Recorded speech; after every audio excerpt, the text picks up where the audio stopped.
ain't got it. Broke. We ain't got it. Don't spend no money. Ain't got no clothes. Ain't got no cars. Ain't got no hoes. We broke. Ladies and gentlemen. You're now listening. 1, 2. Broke.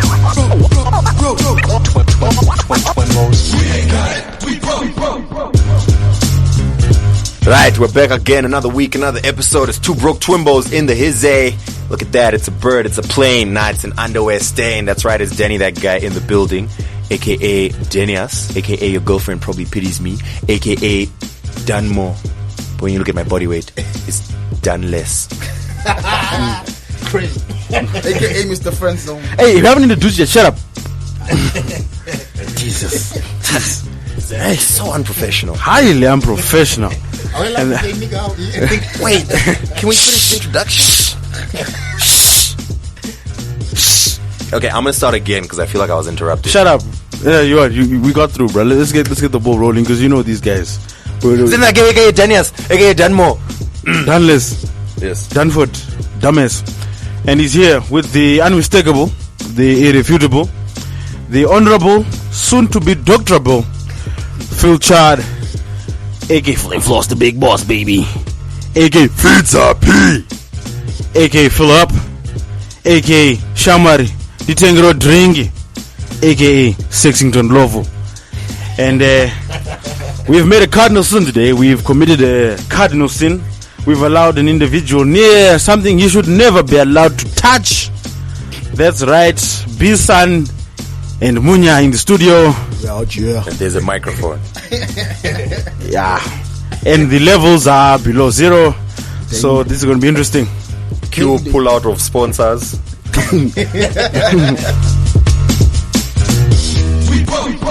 The last time I was here, guys, one of your major sponsors got me shut down.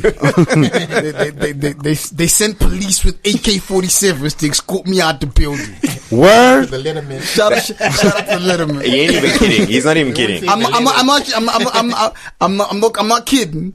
That was the second time I got thrown out. The first time, one of the biggest telecoms companies in the country managed to get me kicked off the station. So yeah, it's good. It's always good to come back and they forget. Forgiveness. It's like, no, you know what I mean? There's been cleaning, the wanted posters, the keep out posters are down, so you know what I mean? Yeah, nah. Yes, thank you. Thank you for having us. Munya, thanks for coming through as well. So good. Together it's DKR, isn't it? Yes, Divided Kingdom Republic. Gudo Guru. Yeah. Dopeness. Yes. Dopeness. Gudo Guru peta muskwe. Vadiki wa kuchike wa iza.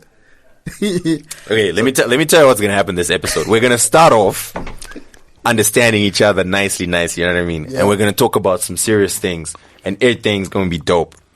Then, like, I predict 20 minutes, but I'm open to bets right now. It's gonna get real heated up in here. Okay.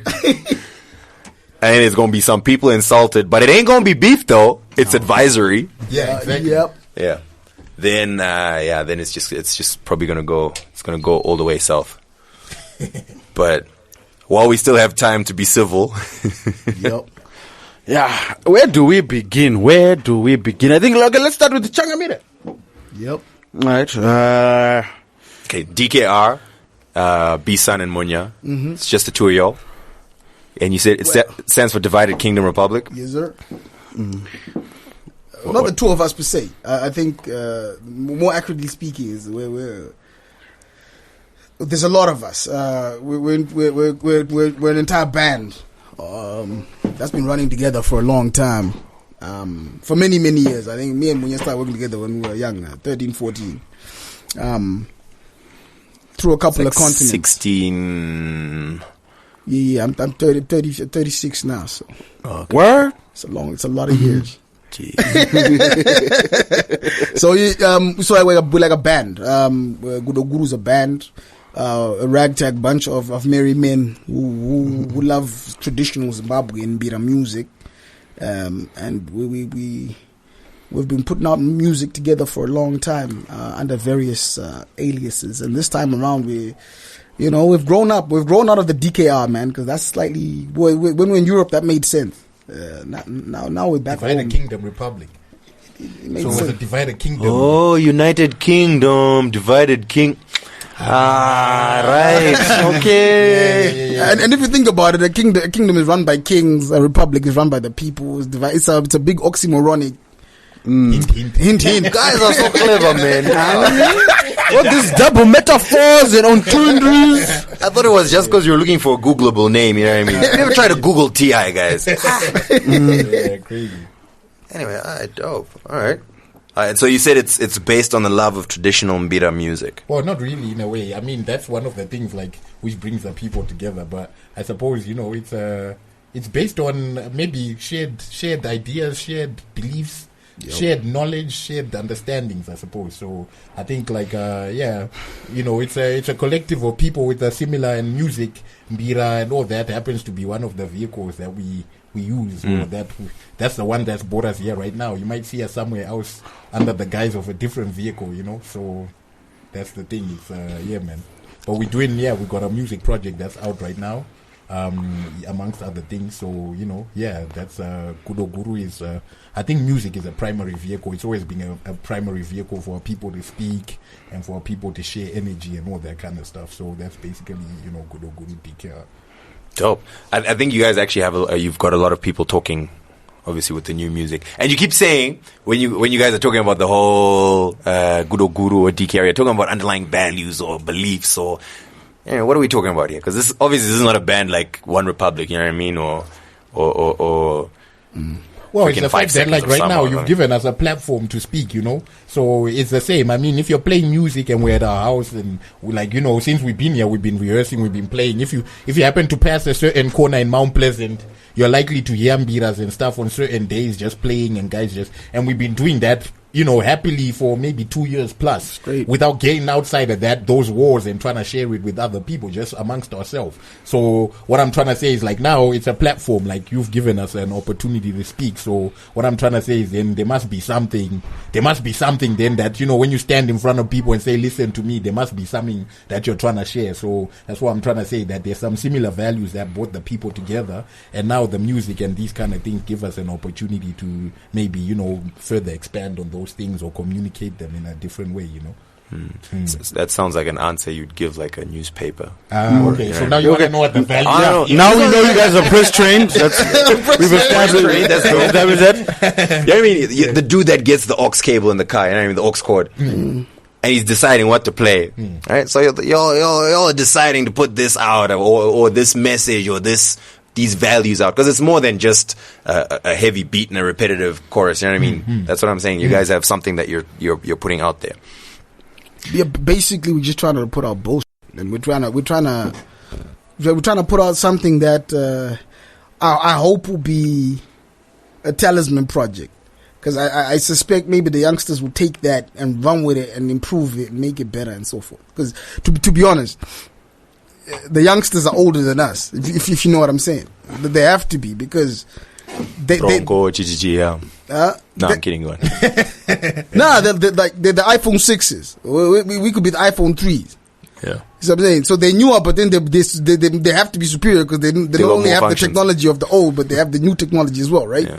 So we've taken the mbira, which is a very old instrument, and some of the ngomas and the oshus and stuff, and the art form, which is older than any of us. Which was taken away, repackaged as hip hop and sent back to us, and then we take it nomenclature and we just say, yeah, dope, we're gonna be rappers. But we didn't want to put out a trap album, because why take something that came from here, went away, came back, and it's garbage? You don't do that. Let's take it back where it came from, and hopefully, like I said, maybe the generation after who continue the progress will continue to improve it and make it better, and actually say something and have a voice in this very crowded 140 character generation now that's got a very short attention span. I never thought of it that way before.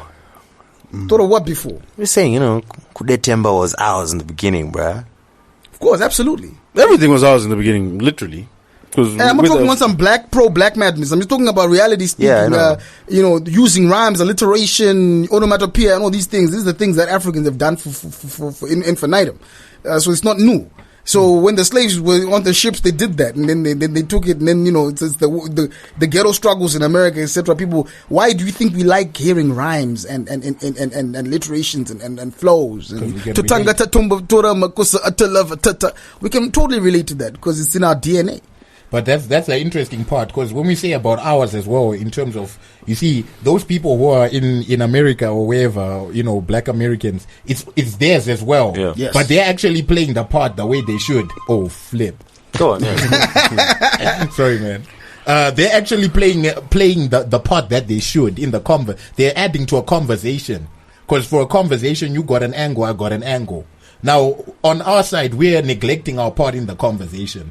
Because we should be also adding, if you start holding in the air that someone else has breathed and breathe it out, you're not breathing it into your lungs, processing it, inspiration, then breathe it out. You're just spitting hot air. So we're not adding to the conversation. So the Americans, they're coming with something, we can like some of it, we can not like it. But what they're doing is they went across, they have influences, they've changed it, they've evolved it. But we're here in Zimbabwe, and then we're taking that evolution, and we're here, we've got different circumstances, but we're not adding to the conversation because we're just photocopying and then putting little twists, maybe a bit of twist of language, and then we just throw it back. So we're not adding to the dialogue. Because, from traveling and other stuff, when people hear you're from Zimbabwe, you're from wherever, you're from Africa, they want to know about how do the drums play where you're from? What are the rhythms where you're from? Then you get on the desk and you start hitting 4/4 beats and stuff. You're not teaching them anything because they've already evolved from whatever and they've brought something. So I'm just saying, we're trying to add to the conversation in a certain way,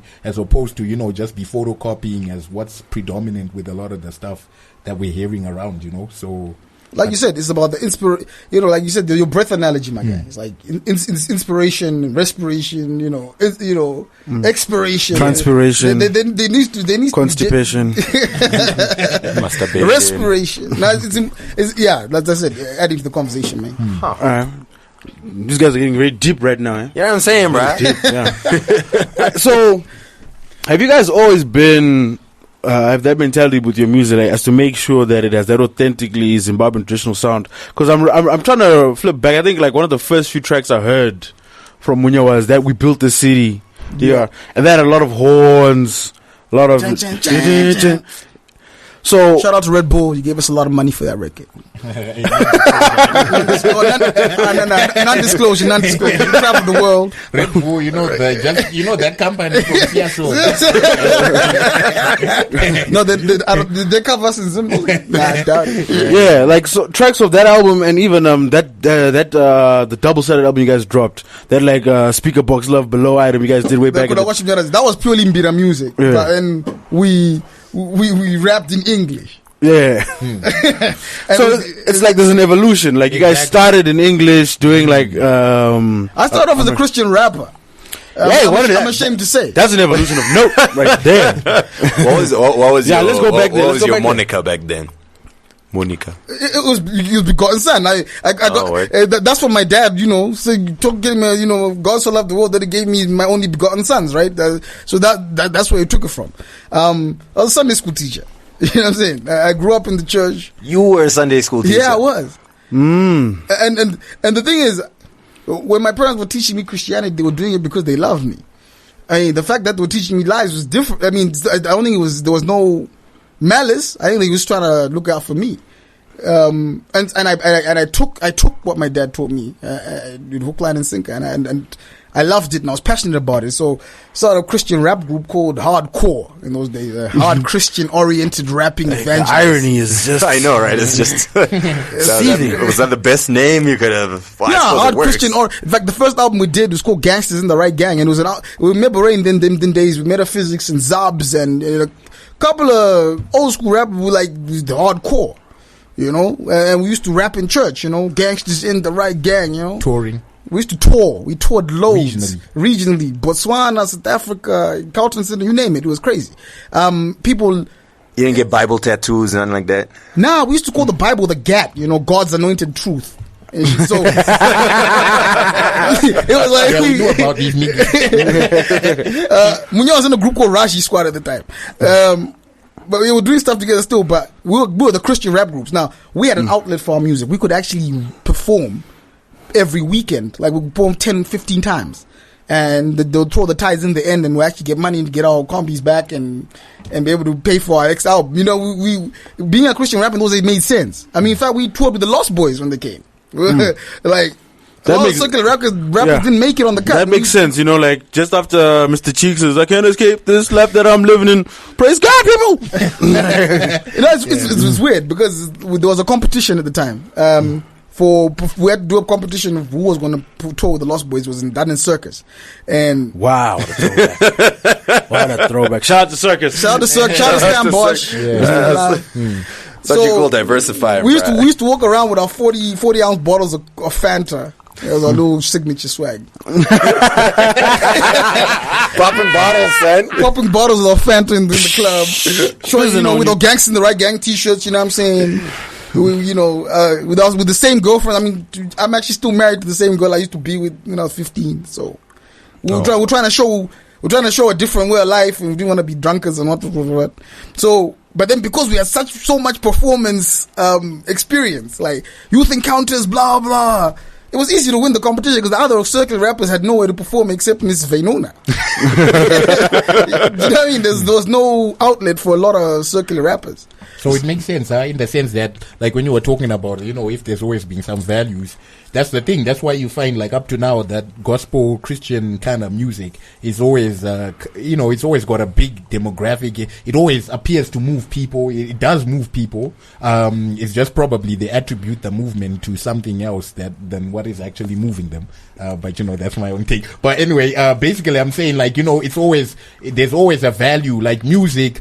If you look at the word mbira and bira, it's like all connected. There's always been, so it's not like, I don't think it's peculiar to us, you know, the sense of trying to, you know, communicate certain values or whatever through the music. I think that's actually a function of what music, you know, the role that music would play in a community or in a society, whether it was people while they're doing certain chores and they, you know, work with certain rhythms to make the time move faster or so forth. You know, there's always been an association. So it's just that with Mbira music in particular, that's kind of related in our, you know, in our culture, in our past, in our traditions to spiritual works. Yeah. So I suppose it's just continuing that tradition. It's not like we you know what I mean? It's like something that's already been inherent in the people. So what he was saying about the evolution, I think then you can see from what, you know, B-Sun's been talking about, that journey, you know, has always been, you know, along that trajectory where you understood maybe just, I think it's innate. I think this whole thing of maybe using music for certain, I think that's actually a bastardization. I think naturally would probably gravitate towards expressing ourselves musically if we actually have something to say. So maybe we've been fortunate enough to not deviate too much from that particular line. So basically it's the other way around. You don't use music to spread a message. You're spreading a message, and music is just... It's a vehicle. Yeah, it's a vehicle. Or when you pick up an instrument, either you're doing it, like we're saying, there are many reasons. I mean, we can't corner why a person, you know, even in terms of people who are doing it for money, as long as, you know, this is the thing, when we say media, it's like a medium, it's a vessel, it's a vehicle. So I think a lot of times we're not savvy to that fact. I mean, the word itself says it's a vehicle. So you need to understand when you get in the vehicle, what am I driving this vehicle for? So I think that's one of the main things. So I suppose just being conscious each time when you step into that media realm, when you know that this vehicle, a lot of people are using it to sell products. I mean, Hollywood, etc. use it to sell a certain lifestyle. They use it to drive demand for their, you know, worthless currencies, all that kind of stuff. You know, so basically, you know, so I'm just saying, you know, we sometimes just jump into, we're making you, but we're not savvy sometimes to the fact it's a medium. So it's a vehicle for something. So I'm saying, like, I think that's maybe been the blessing that maybe we've always been a little bit conscious of the fact that each time you step in front of that platform, there must be some kind of purpose to what you're doing.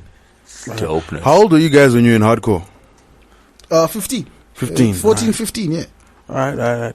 So when did you start drifting away from Christian music and Christianity as a whole? This is when I got on my backpack and hit the UK. And all of a sudden, I was no longer a middle-class kid in my brain. And how old are you then? 18. All right. So, you're no longer a middle-class kid in my brain. And you went to the Antichrist.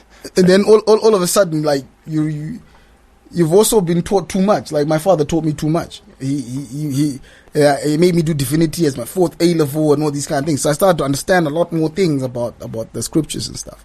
Nicene creeds, the way the books are written, the books that were left out, and so forth. So as a person who genuinely likes to learn, I just kept trying to learn. So I kept the journey going. It was Jesus, I am the way, the truth, and the life, right? The way, not the destination necessarily. So I moved past the way and continued, right? I didn't feel like it was necessary for me to stop at that point because I started to feel that it was kind of limiting. I didn't believe in any way that there was an Aramaic young man who died for my sins. I stopped believing at a point. Which was very devastating for my father. So that's why I did an album called Rise Up, because all of a sudden I was in a foreign land. I was standing in queues for 3 days at immigration. I couldn't work. All these things. So there's a lot of crazy pressure. I was getting racial profiling, police beating us up. What? So this is crazy.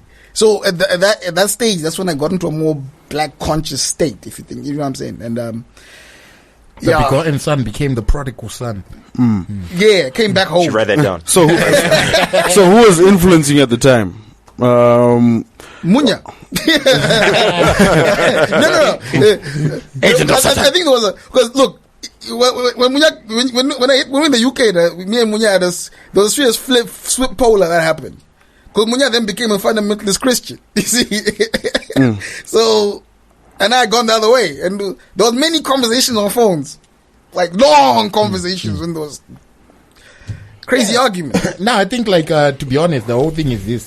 That's one thing I've been struggling with. It's funny. I mean, shout out my brother, Fungi's here. Right now, he's in the back there. What up, Fungi? Yo, what up, player? Magamba Records, what? Yeah, man. But, I mean, just at the house right now, in various ways, we got parents and moms and different people who are into some of these spiritual aspects in a certain way. So obviously when you all are there, during these seasons and so forth, some of those things will be coming up and all that. And it's just weird because to a certain extent, we, the struggle now, because just a son who's coming, taking, doing his journey, and the whole thing is now when you're in a family trying to understand the influences, because what I'm trying to say is he's explaining we were taught certain things. Some things will become second nature. Some kids, they close their eyes and they're praying and they're talking to Jesus and whatever before they eat and so forth. Certain things that happen just as second nature in certain families, and if you don't do that, it might even be weird that you're not. But the thing is understanding that those things, now you're exposing your kid to those things, and somehow you're burdening them with the job of later having to understand them for themselves. Because let's say if you never taught your kids some of those things, or if some of those things that if they were never even in our sphere of influence, like if we were growing up in a culture or amongst people where we never even heard about Jesus or any of those, it wouldn't even be a conversation for us at this point in some way. Yep. If you understand what I mean, because maybe we would have encountered it when we were older, and we would have maybe engaged with it in a more maybe common sense way, where maybe some of the things immediately wouldn't have made sense to us, and maybe it wouldn't even be a conversation. It's like in this country, Hinduism isn't a conversation. No. But if we grew up in a Hindu kind of environment, then maybe we might have a journey, and some of us might now we're no more Hindu or whatever that kind of thing. So I'm just trying to say, I'm having that battle now, trying to see what should I be exposing my kid to. Because in a way it's a burden. Sometimes you're burdening him with questions that he will have to answer, which are if I just started telling him a story about Barney, every night before you go to bed you should pray to Barney, or else you wake up purple in the morning. You know what I find? The chances of that is actually more plausible than other stuff. Look at this is what I find. I mean, okay, obviously I view myself as a Christian. Okay, cool. But I find conversations with atheists much more intelligent than with a lot of Christians, because it's like okay, you're trying to discuss something or trying to come to some sort of actual agreement, and dude's like, nah, just believe. Come on, you know what I mean?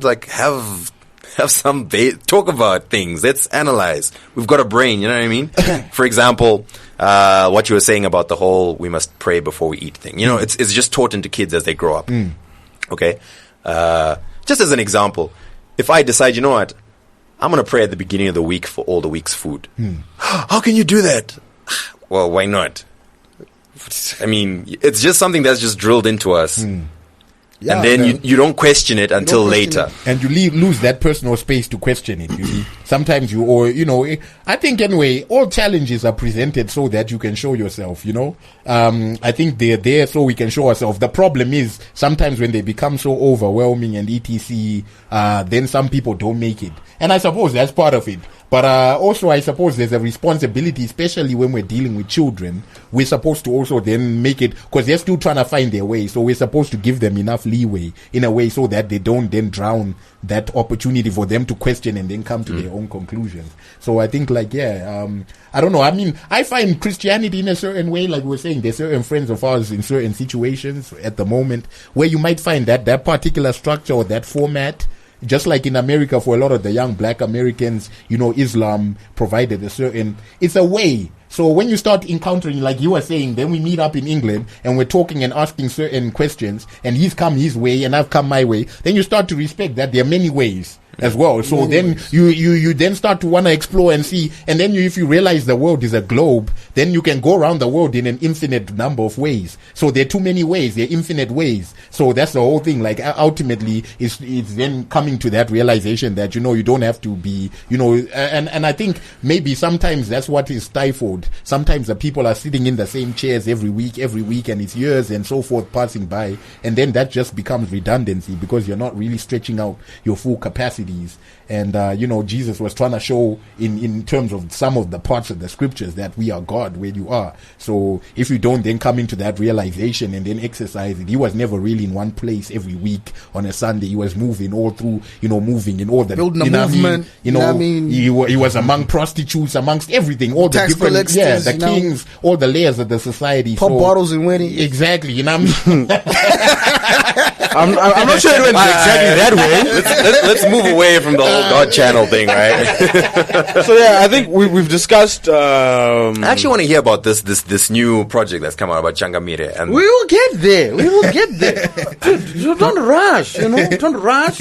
Our sponsors understand, and by sponsors I mean we have none. But so yeah, Munya, let's hear your story. How did you start in hip hop? How did you start in your spiritual journey? What led you to here? Okay, so I think for me, my dad's called Chimsoro, which means the head, and my dad was an orphan in this country, an orphan by the fact that his dad migrated back. He was from Mozambique and so forth, and he wanted to go back, and my grandma didn't want to follow that journey. So my dad, we grew up in a family where I don't have a Zinza here in Zimbabwe. It's just my dad, so he's the head, and that's just him. I don't know grandparents, the dad's brothers, etc. I say that because that's what sort of in a way maybe colored the experience that I had, because I think for a large part my dad was searching when I was growing up, when I was a kid. I experienced my dad searching when he came back from his travels. He was trying to find his ancestry, his mutupos, and so forth. So that led him through, ngangas, shikiros, etc. On the other hand, my mom was, finding a way for a large part of that, and working with my dad in terms of also working on, because she was also an orphan, in the sense that she grew up with her grandparents and never was exposed or knew her actual paternal family until when she was probably in her 40s or so. So it was quite a unique situation. So I'm saying their searching and journeying is what exposed me to some of the traditional cultural elements. I'd go with my dad to certain, because he was going and trying to, consult and try to seek, and at the same time, then at a certain point, my mom started, not feeling comfortable with that side of things and started moving towards more the church or things that were, other ladies in her neighborhood were doing and whatever, her own personal spiritual journey. So, I would say, so basically, I think that was a large part of my childhood and growing up in a neighborhood where you could see it's sort of all this middle class, etc., whatever type of middle thing, but seeing so many of the paradoxes and having a dad who's an only, I'm saying that colors you in a way. Sometimes you can be comfortable being the odd one out. I think that was a lot, somewhere, being comfortable, if you're doing your own thing in a different way, not particularly, feeling too judged about that. And I think that in itself, the fact that my parents never stifled that, I think that's what led me to actually be here. So that's a kind of broad strokes. But yeah, man, I think we were doing hip hop. For me, I think I was in speech and drama. I don't know if you guys had this allied art speech and drama thing when you were growing up. With the poetry and stuff. Yeah, I used to hear of it. Yeah. So that influenced my dad had drums, I think, and he played in a band at some point when he was in the UK. I mean, they had a big record collection, and like my mom had her own records and my dad had his own records, like those vinyls. Like up to now, we still have those. So I think my parents were listening to music in that way. My dad, he had that appreciation for music in that way.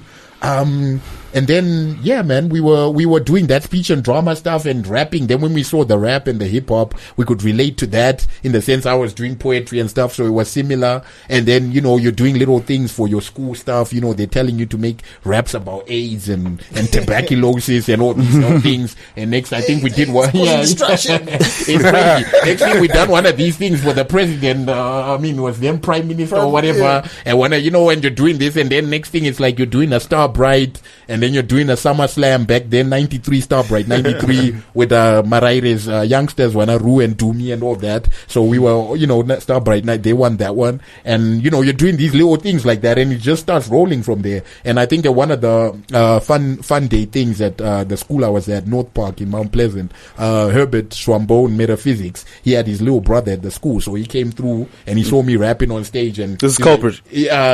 Culprit, when he was a youngster at North Park. And Herb's like, come through to the hood and I want to record you, man. I saw you do that, whatever. And so from there, that's when, getting into recording. So now we're going to Herb's house doing recordings, etc. Oh, the SRT. Yeah, and all that. Exactly. Wow. So I think that was the journey. And then, in terms of, then we were in groups. Our group was called Raji. So we were kind of the Roji and what. I suppose we like the Wu-Tang. Oh, so you westernized Roji. Raji. Yeah, the Raji in it. Yeah. So that was the whole thing. The names, it was all Gungano, one of the dudes, Kadungre Mutapa, and what. Yeah, exactly. Yeah, that was, fam as well. That just, so I mean, the whole vibe, we were seeing this Wu-Tang thing or whatever, but we still, we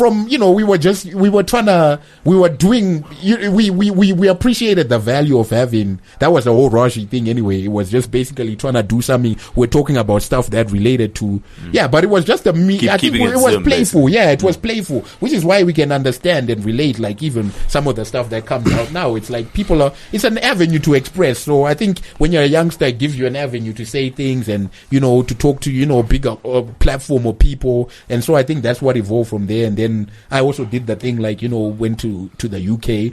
I'd been born there. My dad was trying to do, preparing for the war, etc., all that kind of stuff. Look at this British in front of us posing as Yeah. Colonial masters. But it was like, Ireland. Yeah. But, short-term assignments, the peeps are there, they were gonna go, how it was going. People were training and getting ready for certain things. Yeah. So, by the time that, so then after a year of that, I was back here. So I'm just saying there was a curiosity, obviously, of saying, I want to go see what that place is like. And also at the same time, we had a plan from here that we wanted to New go York. Yeah, man, get our demo together, put our music together and go, get a deal. Like you're watching Criss Cross, let's say back then, anyone who shout out to Criss Cross. And you're like, these youngsters, what they're doing, it's not special. Yeah, we're doing something here. And then you had Zim Legit and even Piece of Ebony had won the deal. I think that Zim Legit, whatever. Yeah, oh, sorry, man, I don't even but you know what I mean? It was like, what happened? Piece of Ebony won a deal with the Black Sheep dudes. Yeah. Pepper and them, they stole the deal and went to America and masqueraded as Piece of Ebony. So when you Metaphysics say, you took my deal back in 92, so F you and the rest of your illegit crew. That's what he's talking situation about. I can't speak on, but we've been in this for years. So you see, this is the whole thing, bro. So this is when the days of Tricks and Games, Click Clan, Raps Gifted a few. Black Sheep Records. The New York-based records. Black Sheep, yeah. The Tribe Called Quest. You remember when we spoke to Metaphysics? He didn't mention that those details, but he said that they got a deal in New York. Yeah. But then, for some reason or other, it didn't work out. I think that's what he said. Yeah. But Sana just told you what happened. No. Oh, look, I've got the product of that deal. Native tongue. No, it's not native tongue. It's called Damage in our native language. Damage in my native language. Yeah, This is by Pep and Dumi at the time.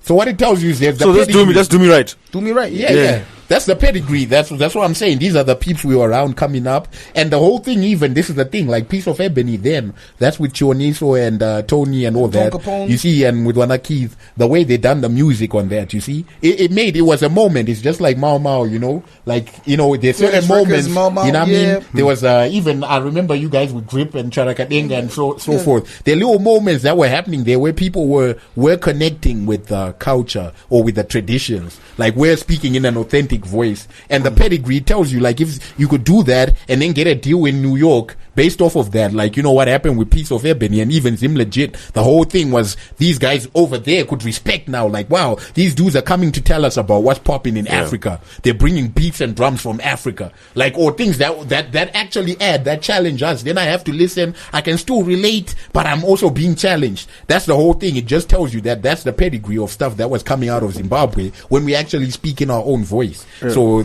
you know what I mean? When you hear Charisma Charakadenga, it's not a new record. As far as it's like, we're now so old that we did that record years ago. That was 96. Lost Boys with We did Lost Boys with that stuff. We were rapping in Shona in them days, so it wasn't like new. And we were not even new. We were youngsters trying to also emulate in what the other guys were doing, rapping in Shona. So Shona rap was actually very cool at the time.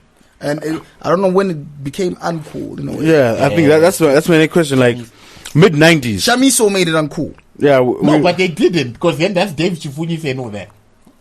Yeah, and I remember when they were doing that record. But you did that record that at the same time flying. Exactly. And when I was doing that, I remember, shout out to Delani and all them, because I was in the studio and I was listening, because I was writing Sands of Time there in the back, one of them sessions, and you was doing this with Delani with the Taoyana Gumbeze and all this. And I was sitting there, I was wondering, what are these guys doing? What is this? And then I was like, wow, when I got, like a couple months later, the stuff blew up. So to you, that was corny? No, I mean, it wasn't like when we were in Fearless Records cooking up Mau Mau's original record. You know what I mean? It was just different. It was slightly. I don't know. I think like, you know what? The whole thing was, I think it's like, again, like about intent and so forth. I think that are always two today. I mean, I'm conversations with Delani now, asking advice and so forth, because I think that in a certain way, those were deliberate moves. As in, they were deliberate. That's like someone looking at the landscape, understanding what they want to achieve from it, and then executing it, and they did it. So I respect that. I like that. Yeah, so I think, like, they definitely, that's what I'm saying. I didn't understand the intent, or I might have not been particularly connected with it in the same way, but he understood what he was doing, and he executed. I just didn't understand it at the time.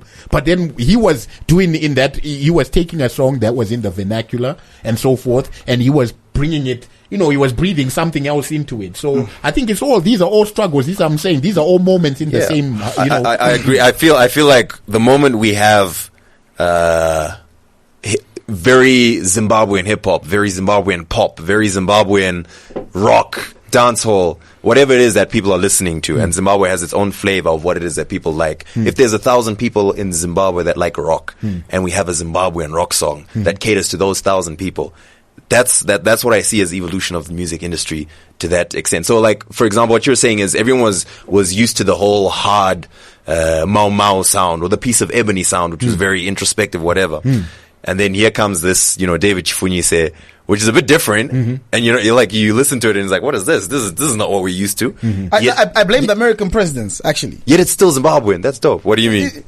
Because if you Why you got a controversy for everything, bro? No, it's not controversy. Okay, it's not even it's not even, I'm just saying, that's the kind of music that was, because remember the time when we were leaving, that's when Diddy and them were now coming hard with that whole the swag. Nobody hold me down. That's what I want to say as well, because I think that, like you said it, I think I respect what you just said. I think it's a step in a direction, and I think we've kind of gone through some of those steps to some extent. Yes. It's a step in the direction, but I think if that becomes then it's doom. Because I mean, when I hear even me and Kuda, we differ on this point sometimes, because I think he's done a lot of work and put a lot of heart into, working with the youngsters and various our peers in terms of Zim Hip Hop.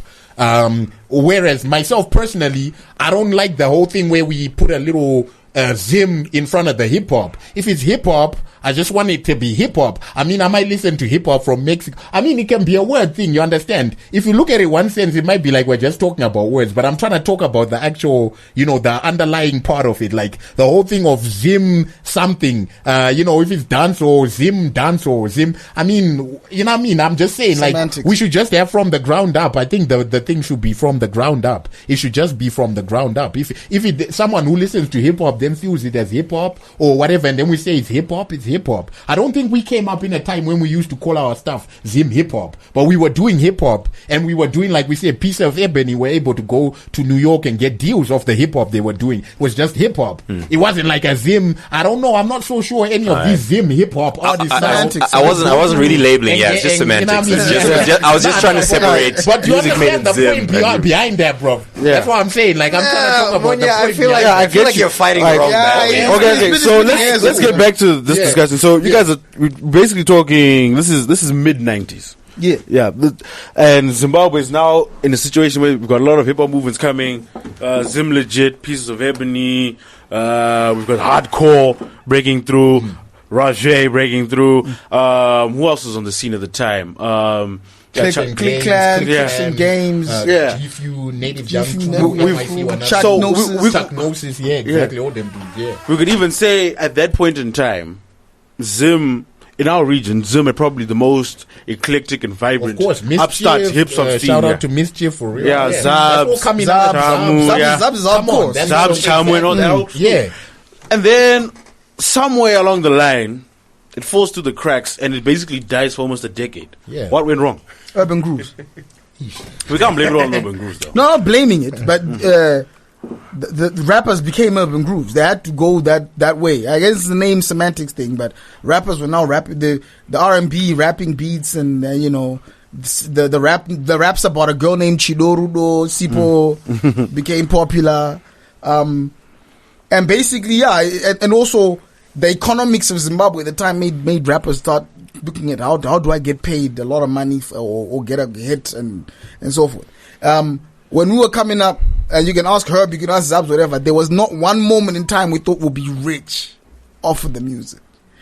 I don't think there's ever a time when you sat there and said, yo, I'm gonna write these bars, and these bars are gonna get me paid in the club. Like, I don't think any of us wrote, it was, I wanted Zabs to say my verse was dope. You know what I'm saying? It's kind of weird.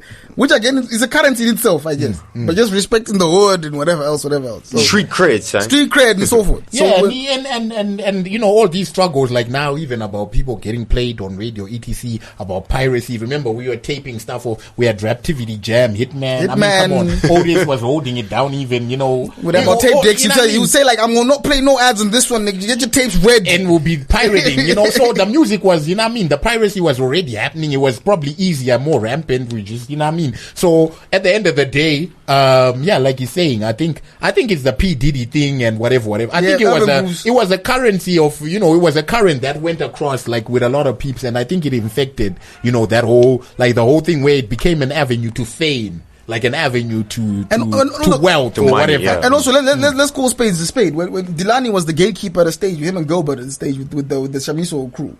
And when you're an R&B dude who likes pop, and you're the gatekeeper of whether rappers getting played on radio or not, the rapper's gonna go pop and Urban Grooves. So D was in control of that. There was no real opportunity for a young rapper who didn't want to rap to some old cliche hymn to get on radio. Well, I personally, the thing is, that's no disrespect, my nigga. I'm just saying. No, I'm just saying. Personally, for me, that's part of the time when I wasn't actually present on the ground. Like, so the last thing was that Sans the time joined. I must say, honestly, I mean, that was rapping bullshit, though, wasn't it? I don't know. I'm saying I came in. I had space. I had space in terms of doing that particular record. I had space. I had a motive. DD and them were howling in the background. No, I mean, let me put it this way. Let me put it this way. I think let me put it this way. They say time flies. sweet or lows turned to bitter babas. Well, this the lies to the side of blind eyes. Okay, so let me put it this way, yeah. You know what? We've been talking about one thing, yeah. I love that. We've been talking about intent. I don't feel any particular way in respect to that. What I wanted to say, though, what I wanted to highlight was there was a particular intent in terms of why I did that record. And thanks to the gods and all that particular intent was fulfilled and it's a blessing, you know what I mean? So, like, I wrote that for a particular friend, like as the record says, that I was, that I felt like, I had, and I was trying to communicate because I was leaving the country, and that everything that was there was just real life. And Delani gave me the space and the platform and the opportunity, and he showcased that perfectly for me. So I'm saying I didn't really deal with the rest of this gatekeeper etc. That record done something like, now I got my little son I was talking about earlier. That's all based off, developments that worked off that record. So for me, that was the intent. So basically, you sold out. That's what you're saying right now. No, I mean, not Trump's all, bro. These guys are baiting you. Don't rise to the occasion. These guys are baiting you. But you just touched on a good point. I think one of the major reasons is, like you guys said, the pioneers. At that point in time, the pioneers all left.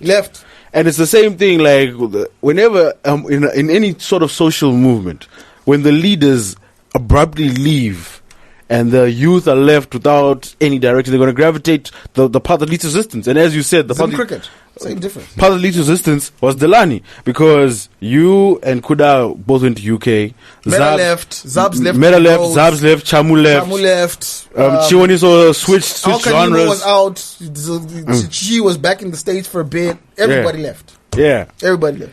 Yeah, but you know what? I don't want to devalue. That's what I'm trying to say. I'm trying to balance it out, like saying that I don't want to devalue what was being, because that's the whole thing. Like, in a way, the people who stayed were braver, or maybe were more, I don't know. There's a certain, couldn't get their passports. Exactly. Or they couldn't get their papers. But all I'm trying to say is, all I'm trying to say is that I think even Delani and them, remember, they were like on radio before, I think with Meta, or they had a they were part of that whole same thing. They're part of the pioneers. Like, they had roots before that as well, to some extent. I'm just saying, like, I think the money, I think the motivation is what changed. Like, I'm saying, like, a lot of the youngsters, then, wow, you're on TV, there's an allure, there's a certain, and I think that, Delani and overnight, these guys became, because of the way Shamiso positioned these artists and all that kind of stuff, some of them actually became, like, popular stars. And kids saw that, and then the economics were getting crazy and so forth. So kids saw that as a possible avenue. I think it's happened globally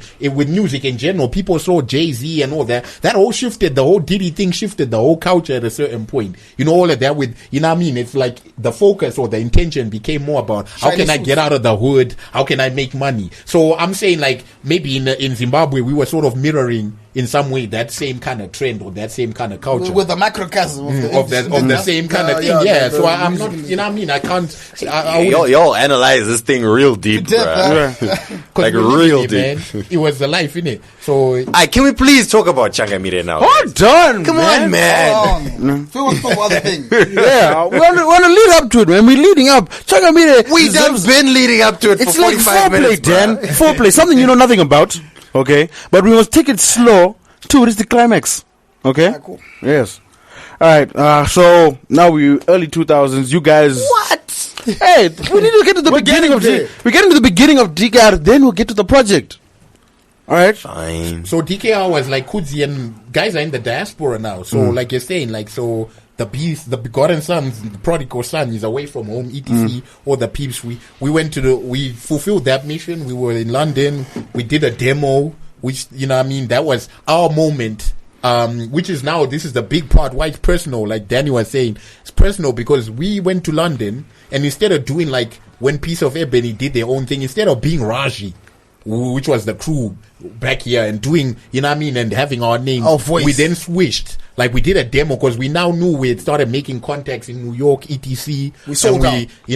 So this is a moment we did this. It's called the demo. And it's no one's ever heard that. It's on our computer somewhere. Yeah. But the demo. So what happened is, we did this record where now we thought, because we're going there, let's do whatever we think is going to work when we get there. So you start changing your voice to some extent. You start including things. You start, you know what I mean? You start looking at what you think is popular there, and you start trying to infuse that into your music. And that's what happened. Then we went to New York, and in New York, like, you know what I mean? It's like, we had some of the craziest, like, at that time, we were meeting, like, all the players, like, I mean, by all the four, you know what I mean? All the Shakim at Flavor Unit, like, Flip Mo Peeps and whatever, he was working with Flip Mo then, Bad Boy, like, you know what I mean? All the dudes, Rockefeller, etc. By virtue of, like, one of the main ways that happened is, like, I went to one award show at that time, like, after certain other hustles, phone calls, etc. I had certain meetings, that were set up before we got there. But, you know, you had these things and you're talking to people, like, you know, I've managed to be backstage, whatever. You're talking to people, you're making sure you're not trying to be a groupie and talk to the actual artist. You're trying to talk to their management because you're on a mission. So, you know, you're getting appointments, and by virtue of, I'm from Zimbabwe. So they're already curious. Oh, you do hip hop, etc. You're out here, you're backstage. From Zimbabwe? You're from Zimbabwe. This is, you know what I mean? This is 2001, whatever. You know, it's about money. So they understand any meeting like New York is like that. It's like, this could be money. This could be potentially something interesting. So I'm getting these opportunities to then go and meet with these people. And then I'm taking this demo there. And the dude, like the guy at Rough Rider, like, yo, word, like, bro, at the end of the day, you're up here. Like, I get sands of time, bro. No, it wasn't sands of time. That would have probably been better. Because that was like, from the heart, bro. But, you know what I mean? We're with this demo, and they're like, you know, I gave you this meeting because I'm thinking, like, you know what I mean? We're getting some and now you're playing me this stuff, yeah? And like you saw when you came into my office downstairs, and this is literal, there are like hundreds of kids, like, you know, outside the office, like waiting for the guy to come into the office, and they're spitting bars and whatever, and they're rapping, and then you're doing this, you know what I mean? I thought I was going to hear something exactly. What's the point? So then this was the whole thing, like, it's disappointing because now you come from Zim, you've actually followed that trajectory, you're actually sitting in the office of these Rough Rider dudes and whatever, you're actually talking to the guys, Diddy or whoever, and Bad Boys just walk by, you're actually in the seat, like, but at the end of the day, your dream or whatever you came all the way chasing, cause you saw, you know what I mean, cause you didn't come with you, and now it was a smash. So basically we quit music for a year, like me personally, like it was heartbreaking, went back to the UK, back to that, you know what I mean, and you know what I mean, so and also I think that it's the realizing that everything you believe was a lie. But that's such an important lesson. But I think for all they these proved the point. They brought, like, that argument we had with Young Nash last week. Yeah, I told him, and I tell these guys the same thing. They will never buy a copy of something they can get original from the streets. On their doorstep. I can just bring one of them kids, he's rapping like whatever. What was then interesting, the plus, was with the music, because with the music, I was putting in those Sungura guitars at that time and stuff. I was doing the beats like with the hand clapping, traditional kind of stuff. And that's what actually was now like, do you have more of this stuff? If you can bring us a certain amount of these so we can pick, like, go play these for our artists, then that was the time when I was like, wow. You see, so it was a disappointment at the same time because you're thinking, yo, we, you know what I mean? And at the end of the day, but it was a lesson. And like what he was saying about the demystification is like, I think personally, when I thought, like, when I would arrive in New York, I thought, you know what I mean, I'll get there and there'll be kids breakdancing on the I thought I was going to the home of hip hop, you know, and then you get there, and then I was in Jamaica, Queens at the time, like a few, like that's where I ended up staying, like down the train, like 50 Cent Woods and all that down there. And you know, you got the roaches in the cribs and people are living like so grimy. Like this is a side of America we don't really see sometimes. Or like at that time I didn't know about that side. I hadn't seen that side. So now I'm seeing all of this, and like I thought hip hop was all this. Like then you flashing lights. Rough Riders offices was like a Zimex Mall spot. It was literally. No. Who did you see? Bad Boy. Mr. Dean. Was he a bald dude? Big bald dude? No, I don't think I saw one of the three. I think there was Dean Y and one. There I was didn't see one. one of them dudes. I saw one of the management. I mean, I got a list of all the stuff. Like it was just crazy. I didn't. No. I don't know. Or Mr. Cheeks, for example, in Zim, he sells you dreams. You're moving around Zimbabwe, whatever. Yo, when you come to New York, I'm putting you on. Basically, what you don't understand is that the Zimbabwean DJs are so savvy. They've picked a guy they picked a song which mentions Zimbabwe in the record. So you've blown this guy up to becoming a god status in Zimbabwe. Go to America, and these records ain't popped off like that. Yeah. Once again, what have I been telling these kids? Like hip hop is all about selling dreams. Yo, I'm telling you now, Lost Boys is not nearly the juggernaut movement that Stan Bosch has paid so much money to bring to Zim. Do you see? So you have to understand that. Okay, pause a second.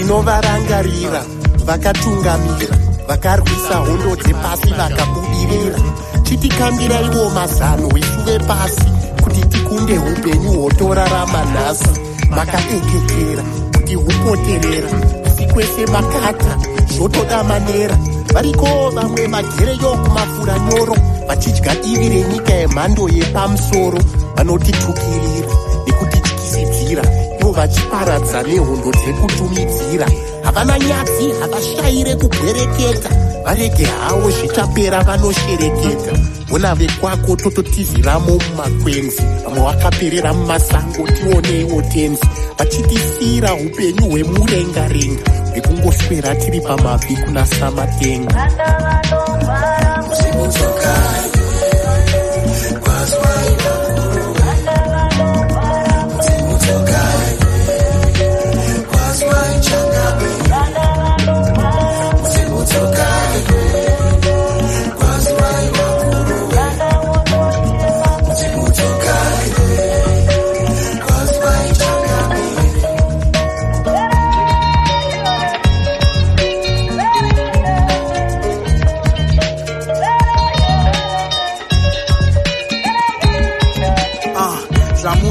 makafamba nzira motisvitsawo zvichemo zvedu zvotoshambadzira motiunzirawo chiedza kwatafamba rima mvura yonayawo patakarima takutadza kufambidzana nekufa nenzara nzara pamwe haisi kushaya sadza but inzara still zvingoriwo zvinama but hunger kills so we hustling for dollar bills tichingoshanda still Basa's just a bastardized word for boss or basa sevens are just a twist of servant off here the structures basa derivative of bass or basa the sevens are just a twist of servant off ndimi mega makatarisira kune vaya vanotishora vachishamisira ticharamba tichishingirira parwendo rwedu rwemberi muchazarura nzira tichabudirira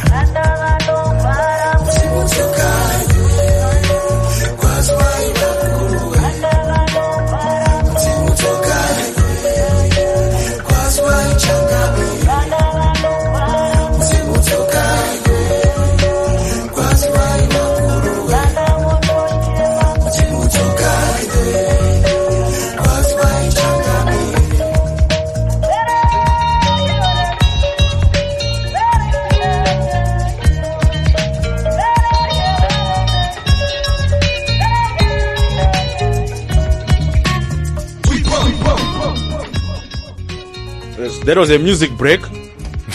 What's up? An unannounced music break. You're welcome. We're just like, screw it. Let's play some music. Damn it. Yeah. So there's some changamira. Yeah. Right. Which we can now talk about, right? No. Okay. So you're telling us you're in New York during 9/11, bro. What happened? Yeah, man. It was crazy because I think the night before I'd been out like on the town, like, you know, like our Painting the city red. Jigga was about to drop his features watching. Because you see how 9/11 was that Blueprint. Blueprint dropped that day. That was Fabulous's when album he did, dropped that day. I remember because that's the award show that I was at. I think it's the MTV Video Awards where he had the girls like, you know, with the basketball pom-poms. He did the stage outside, etc. That was the year when, exactly. That was the year when that was popular.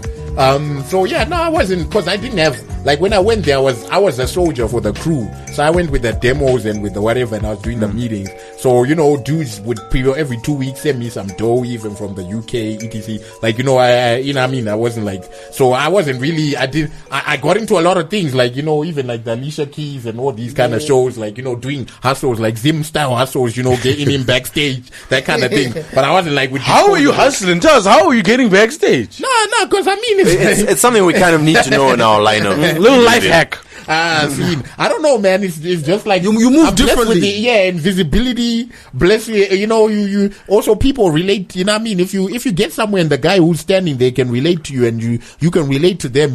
There's a certain it's transcendent, right? There's a what's up, my act G? like you belong. Yeah. That's the man hustle. Never getting VIP. Because I'm not what up, dressed, player? How you doing, man? What I was saying about money, and because I'm not like dressed like, and I'm not spending money and going all. I wasn't on a holiday in New York or on a YOLO type thing. I was there like more or less basics. This was staying in the hood, but I'm coming there. I'm on a mission. I'm the soldier for the team. So I'm just saying it's just that respect. When you travel in a certain way, how you move, sometimes there's a certain respect. People can identify that and, you get by. But yeah, I came in from the whole night, like on the city, I'd been going to one of these functions or whatever, trying to get links. And then I'm there, like maybe, and the peeps who stayed at the crib where I was at were waking up to go to go for, they were in college and whatever. So they switch on the TVs in the morning and they'll be watching whatever on the screens. And then that's when boom, I'm in the room, and then they're like, wow, the plane had smashed into the thing. So turning on the TV, watched it live, the second plane, etc. So hey, it's like, I was staying with these. There were two Zimbabwean guys that in this place. But even them, like, because they live there and they're relating. I mean, it was just basically an energy of fear.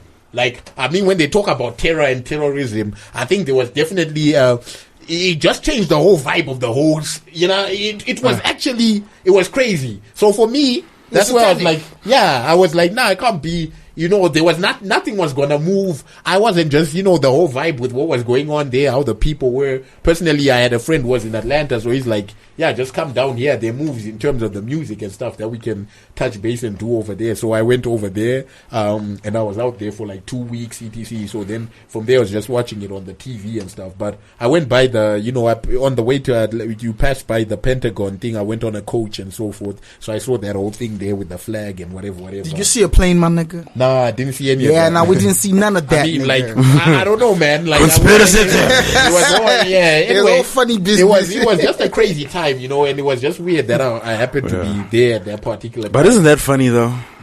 Yeah. They couldn't find a plane. Yeah. Or they can't explain the thermite. Well, they can't explain how the building fell. And that's another story. But all it is definitely, that I remember the main thing was the numbers of people who they were talking about who had been hit during the time. They kept they started at a high estimate, like 7,000, 5,000, I don't remember. And then it kept getting lower and lower. I think officially in the end it was now 2 or 3. I don't know. 2,000. I don't even know, But it was just weird. So obviously think, wow, all these people, all this. I mean, I didn't even think of it in all those terms. I think it was just, I could just taste the fear, like everywhere where you were moving, like in the hood, wherever. It was just like, wow, people like, what the, it was just, it was just crazy. And you it could have been something on the television, a movie or something. But I mean, they definitely created an energy. I think it was unprecedented for them at that time and so forth. So yeah, it was crazy. Surpassed it. Yeah, it was crazy, and they've maybe conditioned people a bit more to be even a bit more accepting, more maybe even a lot of crazy things are happening now. But yeah, it was definitely they made a moment, there was a definite moment. Who's they? Oh man, that's the crazy. That's the big question. I mean, you can answer that question. You answer so many things in life. Yeah, man. It was mad. But yeah, man. So when we got back to the UK, it was funny. Then after a while, first trip.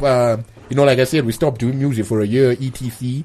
Just, feeling dejected, etc. We were almost there, and whatever. Almost had it. Yeah, but after, you process, and then the funny thing was for me, I mean, that's when... recording Rise Up at the time. Yeah, you were doing Rise Up. And then I went to visit Metaphysics in Germany at the time. So, I'm out there and etc. I haven't been doing music, but he's doing his thing as usual. He's recording and stuff. So he's got his stuff set up. And then he had a beat and it's just like you're playing again. It's like a year you haven't been playing, and we just recorded a track. So there was a track, it was called Street Legal. So we just done that with her. Yeah, with her over there. And then we did a second track, and I started playing around with these programming and started making beats, and so it's kind of rekindled something. So when I came back to England at the time with those 2 records, then I think we must have gone to Kuda's place where you were staying, and with the other guy who's called Kudzi, who's the guy you see in the DK Anthem video, Faceless. And then basically, we were like, we've just done this with, and he had a track that he'd just been cutting up with a Sade, King of Sorrow sample and all this. And then Kudzi just started writing, and, basically that turned into this song, Tears and whatever. So I'm just saying it was like an organic thing, and now all these records were coming from a place where we weren't in that mode of the demo, of doing a deal, he's doing Rise Up. We're all kind of just doing stuff now it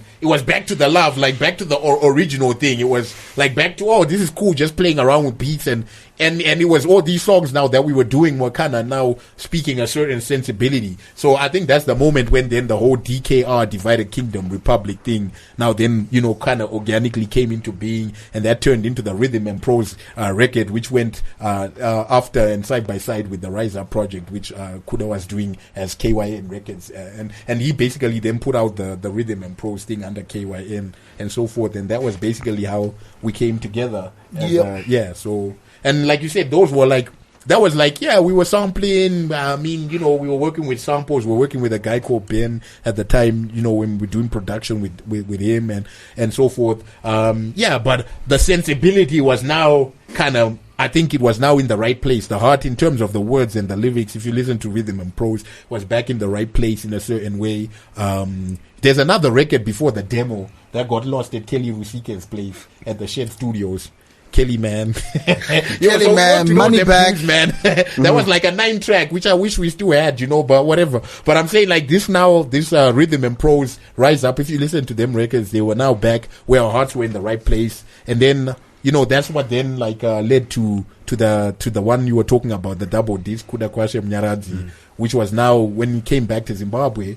And I must have gone to some place in Chitumbisa there with my dad, on one of these spiritual things. And we're out there. There's a place near to where Chihuri has his house and stuff. And you walk through the forest. I don't even know how my dad got there. And we walk there. And there's a certain place you leave your shoes. And then you keep walking through the forest and stuff. And you get to these rocks, like these rock cave-like things.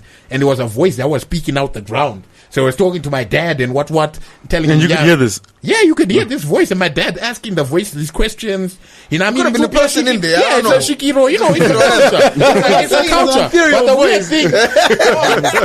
The thing is, I always feel like people, the spirituality is a science with it. It's intertwined, I think, even when we talk about calling someone in your ancestors, if you consider, all this talk sometimes about junk DNA, how much DNA is in your body, some that they can't explain, etc. It means that, within us from the first, or if there was ever a first, this obsession with a beginning and an end, but from whenever, all the ancestry, like your grandfather is in you, your great-grandfather, from both sides, his DNA is in you from the DNA. So, when they summon spirits, I'm sure if you get in the right state, of course you can reconnect even internally with the DNA, if you want to speak of it in scientific terms, with the DNA of your ancestry, it's in you. So I'm saying it is kind of spiritual, ethereal, whatever, but at the same time it's also logic. So I'm saying there was this voice and he was speaking and the dude is talking about, because my dad's family are from Mozambique, a specific part. So the dude just switched the voice and he's talking in this dialect which my dad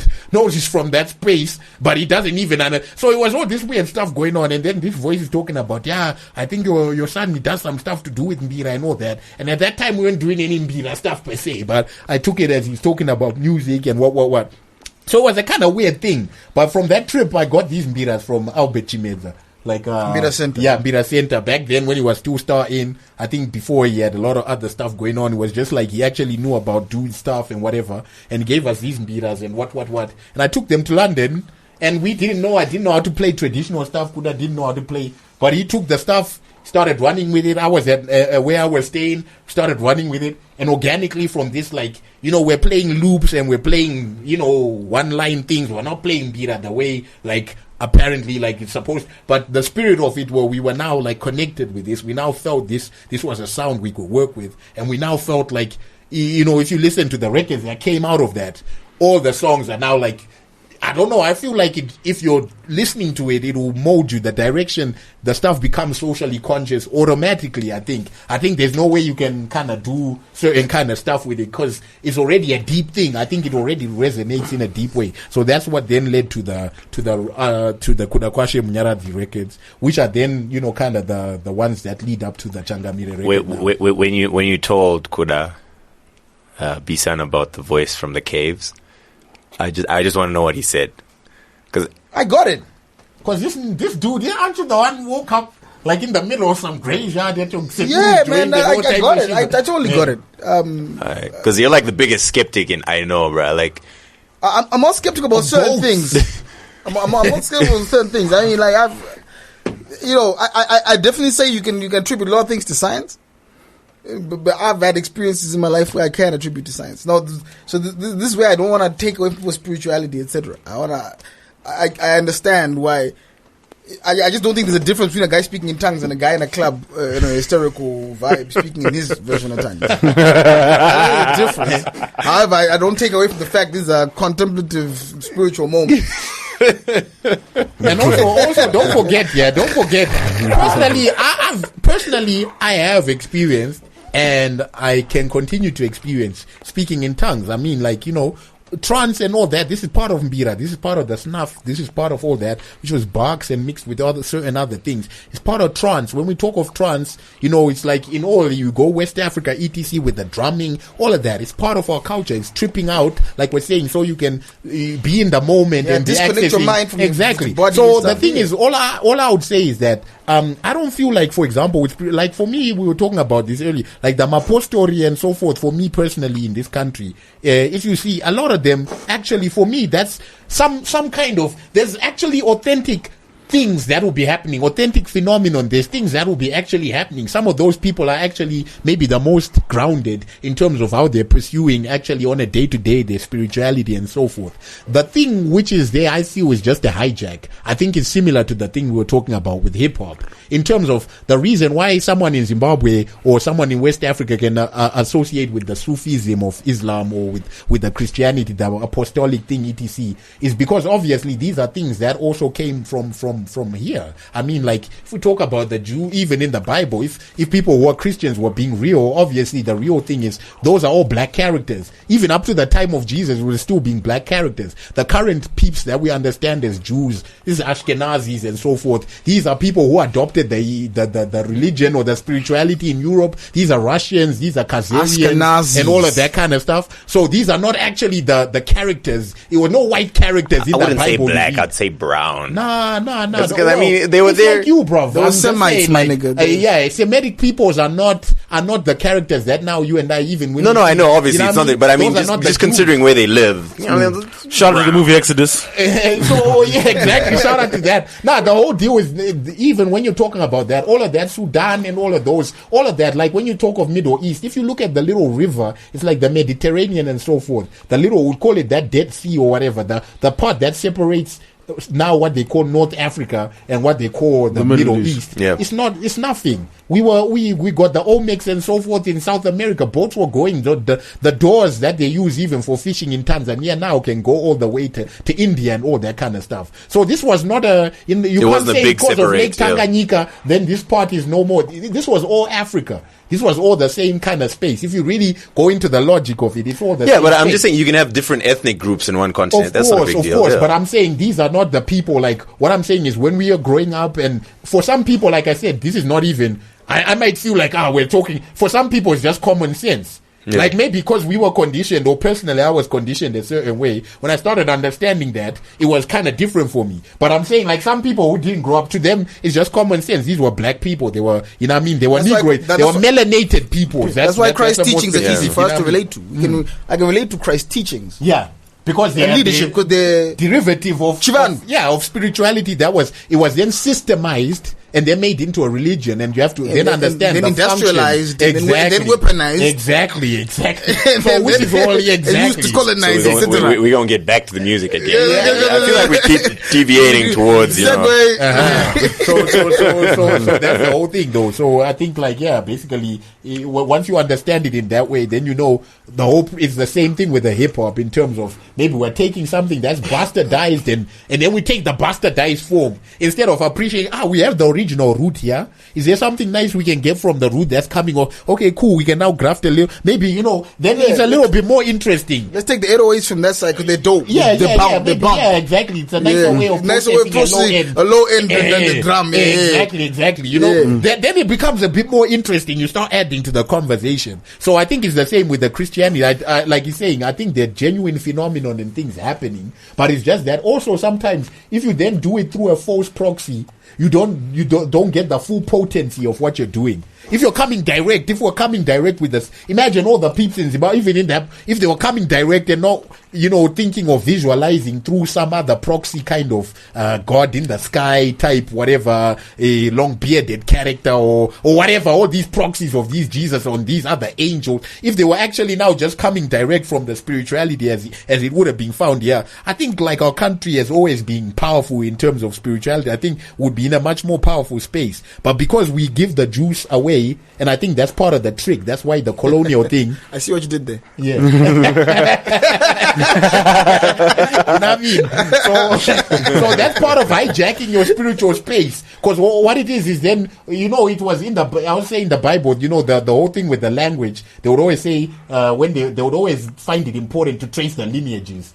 John, father of God of this, that, who was father of this. Before they'll pray, they were specifying the God that they were praying to. Like, who was the God of this one, one. It's in a lot of those books. So it's very important. You see, it was important for them to specify where they were sending that energy. So if they can come here and make us send our energy to their God, of course, then they can come here and do what they like. And do what they like. Because we're sending energy to their, even if it's, we're wasting energy, basically. So I'm just saying, Bura iskunaya, man. Yeah, bura iskunaya, bro. Bura iskunaya, things are not good right now. It's Changamire season. Alright, tell me about Changamire. There was so much hype about it. Hold on, man. I'm not ignoring Phil because this is just too much. Let's go to freestyle. No. Someone mute Dan's mic. Okay, KYN Records. Yes, how did that start? What brought that sentences or less? Can we talk about KYN Records? Basically, Kings of a Young Nation was purely when we got to the UK and we're not trying to put up music. And the youngsters were meeting up. Youngsters were up to bad shit, like, dudes like Young Charisma. I met up with Alka Nemo. And dudes were in foreign lands at the time. And basically, trying to break into the traditional industry in the UK was very difficult. We didn't fit the mold of traditional British rappers or musicians, and we sounded too American. With Americans, we sounded too American as well, and so forth. So what happened was, we had to set up an independent record label, and the journey was now learning absolutely everything that needed to be learned about how to be an independent distributor, an independent label, everything. So the Kings of the Young Nation was set up as that institution there, which was sort of like, it was decentralized. It wasn't owned by me. I'm not the CEO or anything of that nature. It's owned by everybody on the label. And it was just making sure we PRS registered, MCPS registered, PPL registered, making sure that we can distribute our music to iTunes directly and earn our own money.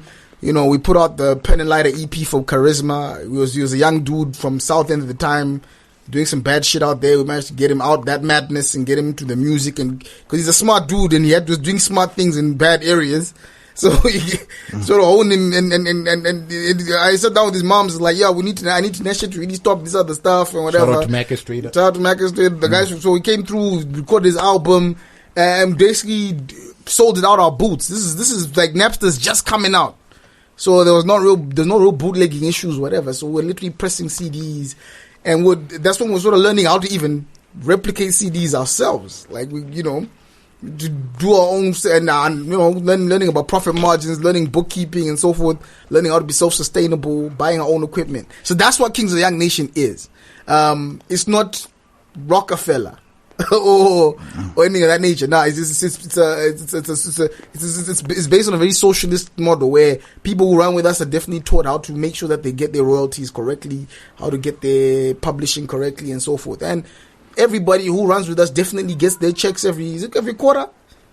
Yeah, man. Every quarter gets and also in a way that whole model was, being diasporic. It always happens when you're away from home. You kind of be a bit more aggressive. I think that meant peeps were a little bit even ahead of some of the young, black kids.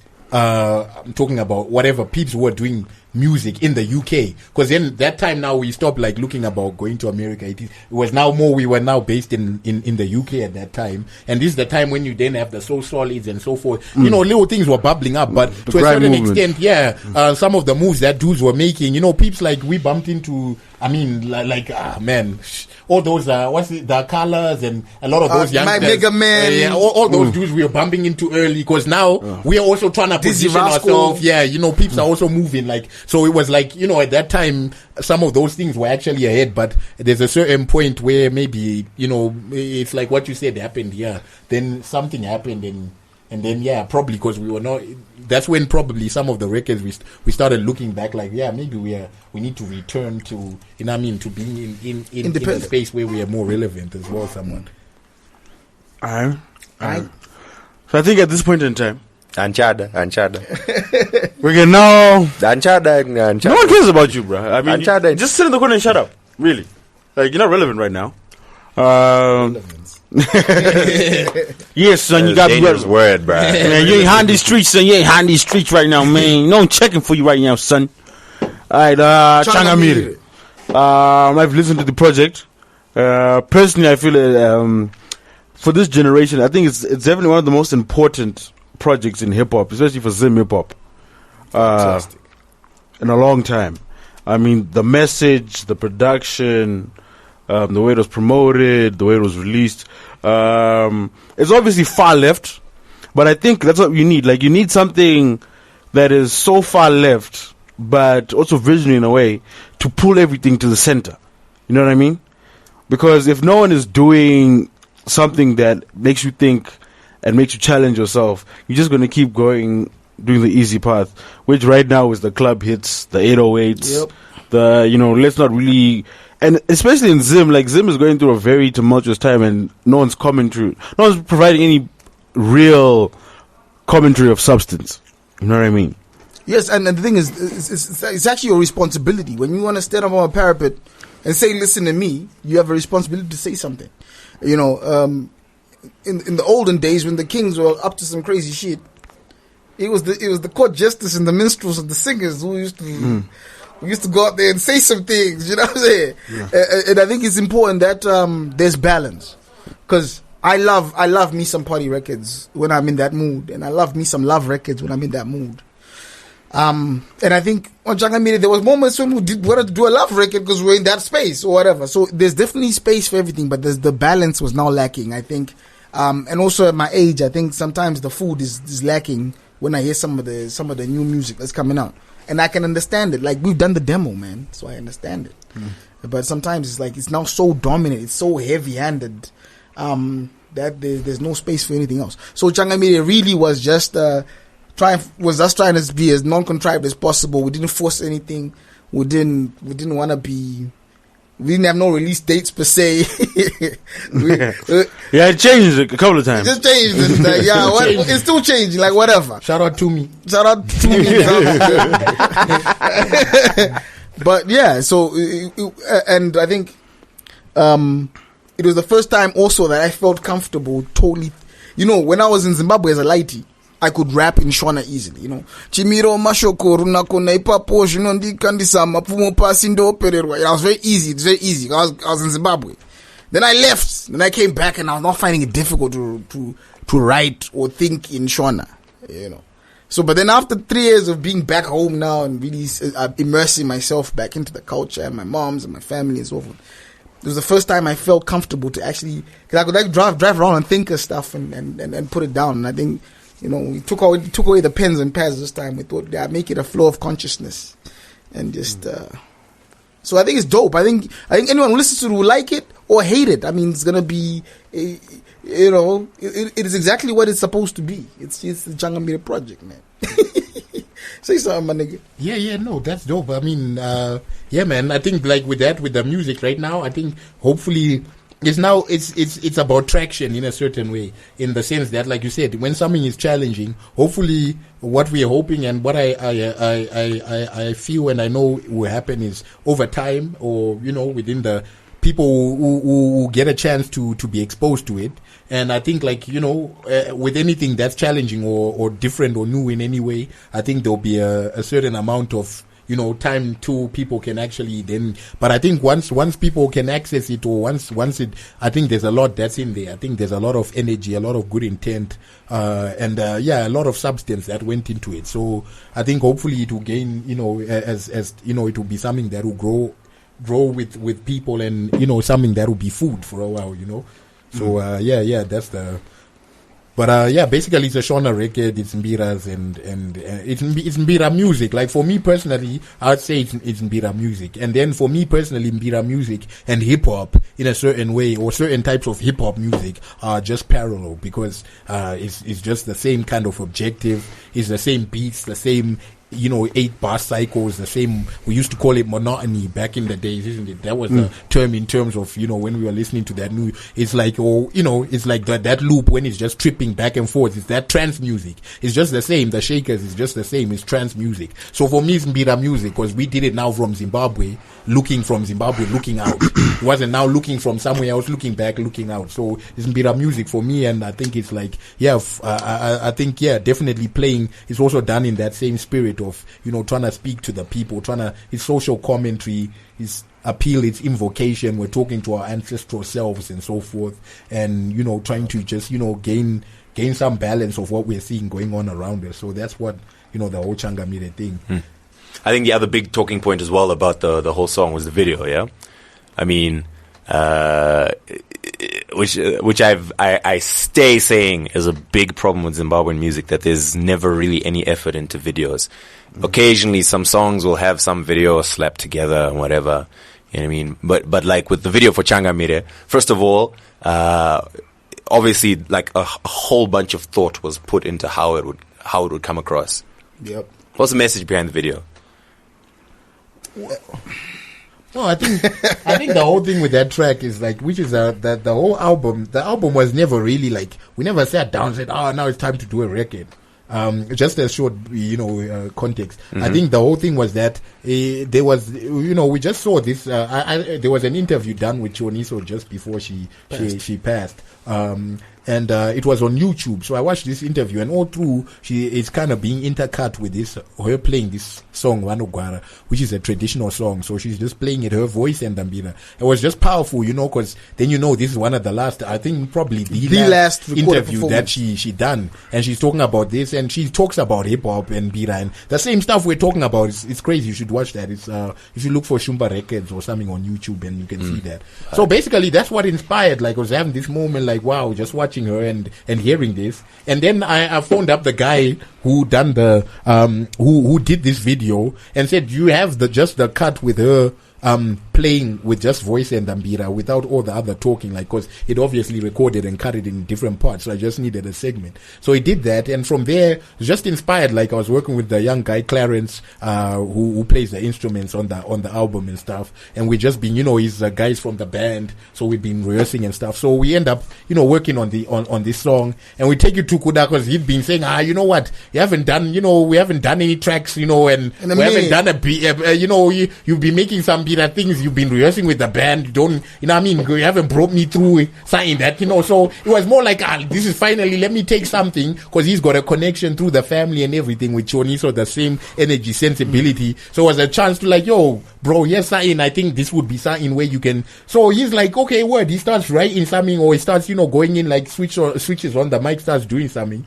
And it's like, from there, it's like, yo, why don't you come through and like, so it's basically that record, that Changamire, which we then did the video for, is what then inspired, then led into the record and so forth. So from this video, from this track being done in that way, it was just then one of the days now when you going across, we were at Kuda's place and so forth, and it's like evening, and you think like, yo, you know what, like that track, man, is really like, you're feeling touched, you're excited now, it's like now it's actually energy, and now we're just bouncing, we're talking about about that whole concept with Vanano, Gwara and so forth. And, that's when he was talking about bringing people to life where they had an idea before of something where, people, and then he was talking, but you know what, with the Vana and stuff, like he's got the Dora and so forth, who were talking about the whole continuity and the cycle of life which is that Ndoro and so forth, regeneration in spirituality. He's talking about, why doesn't the Dora, mouth those words, like, and she's the one who's like now, embodying the spirit still lives, we talk, so it's like,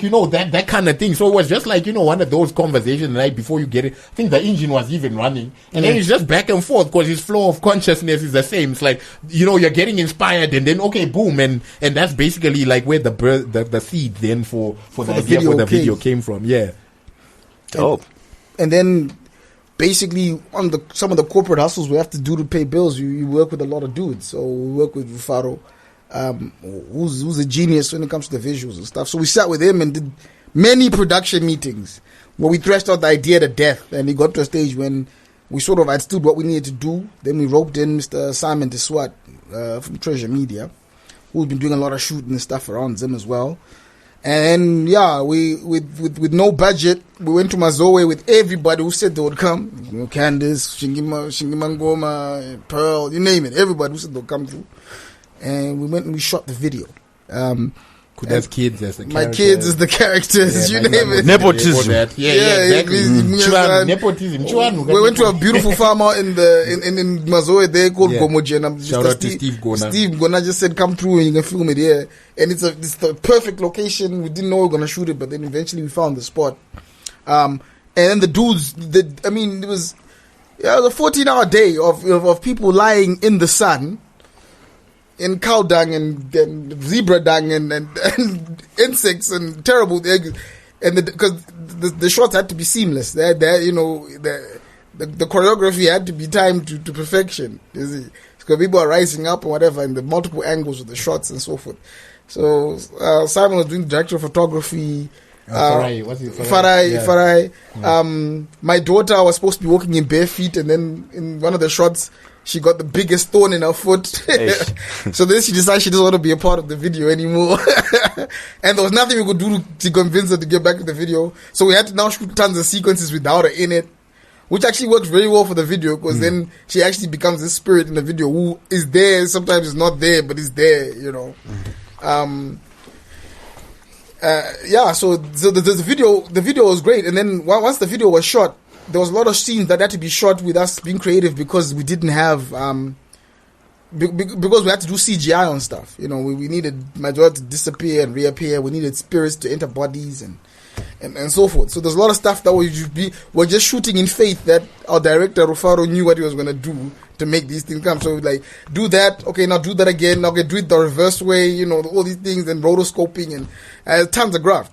So, and then the church scene, we couldn't film inside the church, whatever, so we had to CGI. Wonder why? My dad actually gave me that call. My dad's a pastor, so he gave me that call and said, go shoot the video. Because I explained to him what it was, because that's the church that we all grew up in. And the transition to the Mbira music, whatever, I thought that was a good representation but the idea of the whole priest thing was the day before the shoot. Where it's like, why don't you have a collar and then you remove the collar before you start talking and so forth. So we had to CGI the shot of coming into the church, which was shot like 2 weeks later. The car scene where my son couldn't have been in the car because he's supposed to be this ethereal character, emissary who takes us to the other world. So there was tons of CGIing, and then to like sort of get the CGI work done properly, we had to bring in Encore from Nafuna TV. Computer generated image, isn't it? CGI, yeah. So Encore had to come into the spot, and he's a genius at what he does. So he came with a green screen. We took baby powder and splashed it all over my son, and then drew the symbolism and stuff like that. And then Encore had to do everything with CGI. So shot him on a green screen. We had to make his skin opaque. We had to make him glow. We had to put it was crazy. I mean, look, basically the video came out exactly 1 year after the video was shot. We shot it, 1st of December. 1st of December 2013 came out on the 1st of December 2014. Yeah. So and this is the whole thing. This was going to say that actually a lot of this was really, that's when people talk about guidance and so forth, whether it's our own will and so forth, exerting and guiding whatever on other levels. But there was a lot of guidance in terms of all these people that you're hearing. These are people that, you know, basically came, like even when we showed people the video, certain people seen it, they were always wondering, how did you get, but it was all on the strength. How much money did it cost you to get Simon to swat? Yeah, how much did it cost for Encore to do this? And all these people came on board really on the strength of relationships and so forth, but I think also primarily because they really felt and appreciated, you know, the energy of what was being done. So I think wanting also, to be a part of it in one way. yeah, exactly. And I think that's sometimes the thing, when there is some substance behind whatever is happening, then in a way sometimes it creates its own energy. So a lot of the things we can't even really sit here and take personal credit for in terms of what ended up happening, because some of these things is just magnetism of what, you know, even the things that may happen from this point forth with this. That's the thing. It's like something where we put, you know, you put your best foot forward and do the best you can with the right intent, and then sort of things just started really happening with that. We actually always say Sister Chi was guiding the situation. Yeah, in a way. For real, yeah. As an atheist, it's a weird thing to say, but, you know. Is this coming from Yeah. B-Sun? No, actually, like I said, because, you know, her spirit lives on. I mean, that's the baby. That inspiration, her voice is very strong. From what she's saying, even on the Changamire album with record, which unfortunately she never heard, but she's there. She exists on it. So I think it was. Look, man, it's the most fun I've had in a long time putting together a project, and in a way, it's been in the middle of Perfect 10 and Morning Glory graft and stuff. So it was good sometimes not. Man, you got to give us some inside info on those items, bruh. Yeah. No, look, those the Perfect 10 is a classic, and I don't say that lightly. I mean, Sin City was great. The Perfect 10 is the iPhone 6. It's gonna be great. The iPhone 7, iPhone 8. The Morning Glory is gonna be the iPhone 9. Overpriced and like. No. I mean, look, put it this way. No, 10 is really exploring the Mbira now. He's learning to play it. He's getting in touch with himself a lot more. He's growing. I mean, the Perfect 10 we had a year ago when we started, and the Perfect 10 we had is different even. It's morphed and changed into other things. The Morning Glory that we're playing filling them earlier has changed. It's different. You know, despite some erroneous reportings on Africa Hip Hop blog of the wrong producers and so forth. I have to say I'm quite impressed that you've moved away from, like, you know, diss records and beef. What erroneous reporting is this? There was an erroneous report that Junior Brown then dumped B-Side and went to Yagi, and that's not true. I never said he dumped. All I was saying was what I heard. The same team is the same team that's been working on the same album. All I said was the song you played me, and the song you heard from Yagi is different. Yeah, because Yagi had reworked the song. So I asked him what happened to the song. He was like, nah, we switched it up. I was like, cool. So all I reported was the original is this, the reworked is this. That's that. So Junior Brown is a perfectionist. He has gone after working with Begotten Sun for so many. He decided to stop that and then go work with Africa Hip Hop blog reporting. Report the facts, son. The facts. On the review of Changamire, it's like, yo, who thought this guy who does diss records could do like. Like, you know what, my guy? Like, look, put it this way. I put out a lot of records from a lot of dudes. I never cleared a cuss record in my studio, in my sessions, ever. Like, we've always tried to get dudes to say something. Whether it's Cynic, whether it's Charizzi, whether it's 10, whatever. We're always trying to get guys to say some stuff, right? So, when Butcher to the Face comes out, and it's perceived as a diss record, yes, there's hip-hop elements of aggression. No, there was no aggression. Okay, hip hop elements of what? There was hip hop elements of trying to be smart, like, you know, because remember, as far as I'm concerned, right? Tate had said, you know, I'm giving these rappers presents like Christmas. I got too much. I got so much charisma. I'm like two charismas, right? That's a witty line, right? Yeah. And then then Mariachi comes at me and goes, you know, these old ass rappers, they're forgotten that I don't have to smoke or no poi to know they're rotten. Yachi ain't no cynic. I'm God's own begotten. You see, he was playing with words. Yeah. And we're in the studio listening to that with him, so we laughed like, yo, yeah, you know, that was clever. He dissed us without dissing dudes. You see what I'm saying? Yeah. So, In Butch the Face, all I did was do exactly the same thing. Tumakonzo twatate ya muriva. You know what I mean? Like just using their names within actual sentences where their names are not, when I'm not dissing them. See what I'm saying? Tirak Zeka Maria Cho, you know? But what you've neglected is the post that I did for the original song. What did I say? The original post. No, but I'm saying the review for Changamire, then it took away from the fact that, first of all, Butch the Face was a positive record. And that's what I said. Positive Basically, record if you go back, where that night we were at Big Chill with MMT dudes, dancing and taking pictures on Instagram, right? So there's no bad blood, nothing. Everyone's happy, everyone's cool. It's a sport. We're having fun. And with Pura Changamire, and then the African Hip Hop Blog Reviews, it talks about dissing records and how this guy who does diss records could I do this? Like, nah, but the pedigree is long. Talk to your favorite rappers, your favorite rappers. Talk to the guys you call your veterans. And just remember that we've never tried to put our bullshit. We never try to be negative. We always try to build, which is why we still try and cut deals with MMT, with Bakers in and with other dudes, you know, with Spar and them, F-Dis, with the few kings and so forth. We're trying to get hip hop to stop being, you know, the bastard stepchild who people play every now and then, to actually being something that's relevant, something that can be. That the corporates can also endorse and stuff. We just say, yo, you can't say that. You can't say fuck bitches on this track. Cause I don't believe that Donna from Aftis would like that. Or my daughter would like that if she hears you and she respects you, Uncle 10, or respects you, Uncle Breezy. You know what I'm saying? Yeah. You're just trying to be positive role models as rappers. You know what I'm saying? I think why people love Toki Vibes because they said Toki Vibes came and he said something. You know? So, yeah. Just clearing up that whole Butch the Face madness. That's not a diss record. That was actually just some. There was some contact sports in there. There was some fun name calling, but definitely it was all about how do we build from this point. How are we gonna live if our music just live in the tweets, etc., etc. See. So anyway, I was sad because then you become the Butch the Face guy, not the guy who can do Changamire, which I think is sad. So I'll now be more careful when I do things like that, because if they misconstrued, it spoils your legacy. All right. So in terms of what you're working on now, obviously you've just put out the Changamire EP. Well, I would say right now, actually, there are advanced copies that have been circulating. Yep. I mean, like, actually, we had a sort of hold up because there's just some particular bonus tracks that we're trying to, you know. So actually, I think we should be doing an official release just shout out to me. That should be the actual album release, like physical launch of. I'll put it this way. Okay, look, just to get in the business a little bit, the advanced double disc edition is more like an IPO. It's the way that Facebook will come out and then they'll put out shares and say we're giving you 1,000 shares and they're worth $1 million each. Yep. So we put out the advanced edition we have a core support base who support us since Rhythm and Pro days. Since Rise Up days, and they've always bought, and we've got their number, we've got their email addresses from PayPal, etc., etc.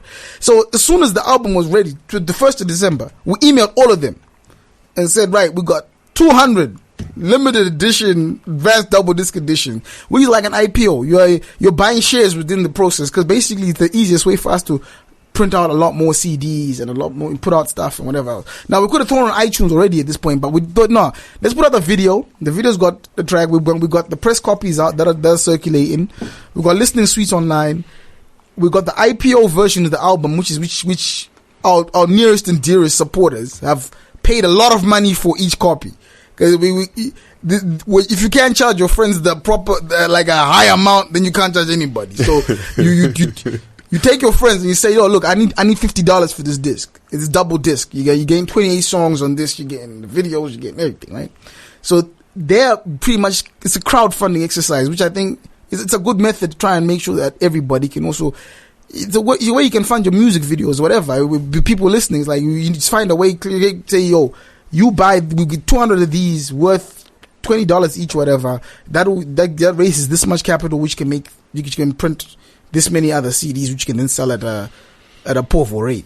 You know what I'm saying? But then get as many people as possible. And also focusing on some of the traditional medias that are being ignored. I mean, being on Entertainment with Chuck for Changamire, for example, is insane, because the amount of WhatsApps and phone calls and YouTubes and Facebooks that you end up having from people watching ZBC in a nation that says we don't watch ZBC is crazy. That's a fallacy, bro. It's a fallacy. Everyone, there's a point something % maybe that don't, who are probably the most vocal. But a lot of people who they'll flick to it at some point, even on DSTV. So also making sure that we show some love to the national broadcaster, because coming to ZFM and Star FM and stuff, it's very easy. We got a lot of connects and good friends out here. We bring a lot of corporates this way as well, as far as getting people paid, whatever. So that's not difficult. But I think sometimes this game is breaking that barrier of a place where you have to walk into a vault of millions of vinyls and talk to the chick who sits behind there and curates all this stuff. And she's the one who wants the 30 CDs and she wants to be able to, you know what I mean? It's a different game. Setup, and it's very important that we also reach the people, and the people are listening right now to the national FMs and the power FMs and so forth. So it's been a cool experience. Also learning that, now that we have a Shona record out and stuff, we don't even have to think of us being just stuck to the traditional English stations. You can also now be on a radio. What's the radio to now? National. Radio Zimbabwe. Radio Zimbabwe and stuff. Yeah. Yeah, and I suppose that's all. I think that's all conditioned again by this. What I'm saying, it's all it's content, it's intent.